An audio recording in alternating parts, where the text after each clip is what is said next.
மௌனம் சாதிக்கிறீங்க. மக்களுடைய பிரச்சனை கூட இன்றைக்கு வெட்ட வெளிச்சத்தில் கொண்டு வர மாட்டேங்கிறீங்க.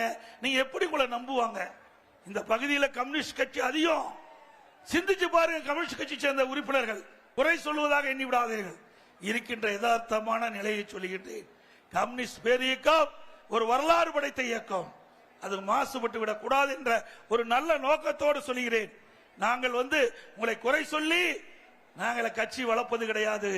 ஆனால் இவ்வளவு பெரிய கட்சி, மக்களுக்காக உழைத்துக் கொண்டிருந்த கட்சி, மக்களுடைய பிரச்சனையை அரசுடைய கவனத்துக்கு எடுத்துச் சென்றிருந்த கட்சி இன்றைக்கு தேய்ந்து கொண்டிருக்கின்றது. இன்றைக்கு திராவிட முன்னேற்ற கழக கூட்டணியில் அங்க வைத்த ஒரே காரணத்திற்காக திமுகவுக்கு அடிமை சாசனம் எழுதி கொடுத்து விட்டீர்களே.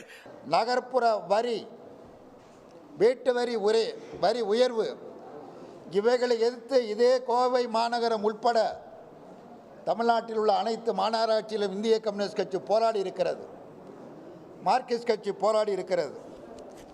மின் உயர்வை திரும்ப பெற வேண்டும் என்று போராடி இருக்கிறது. எடப்பாடி என்ன சொல்றாரு? கொள்கை என்று பேசிக்கொண்டு திமுகவை ஆதரிக்கிறார்கள். கொள்கைக்காக தாங்க ஆதரிக்க முடியும். கொள்கை அற்ற முறையில் உங்களைப் போல ஆதரிக்க முடியுமா? எடப்பாடியை போல செய்ய முடியுமா?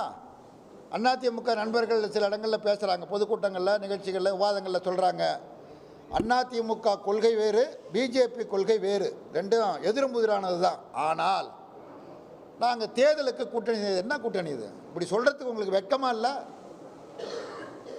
வெட்கமா இல்லை? கொள்கை இல்லாமல் என்ன கூட்டணி?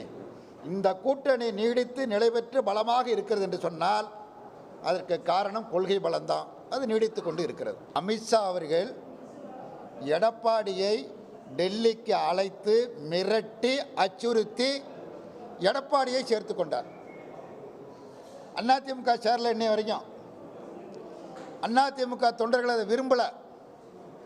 பாஜகவோடு கூட்டணி சேர்வதை எங்களுடைய இதய தெய்வம் நிராகரித்த பாஜகவோடு நாங்கள் சேர மாட்டோம்.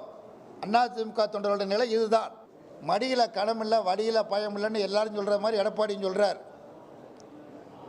மடியில் கணமில்லை என்றால் அமித்ஷாவின் நெருக்கடிக்கு நிர்பந்தத்திற்கு ஆளானது ஏன்ங்கிற கேள்விக்கு பதில் சொல்ல வேண்டும்.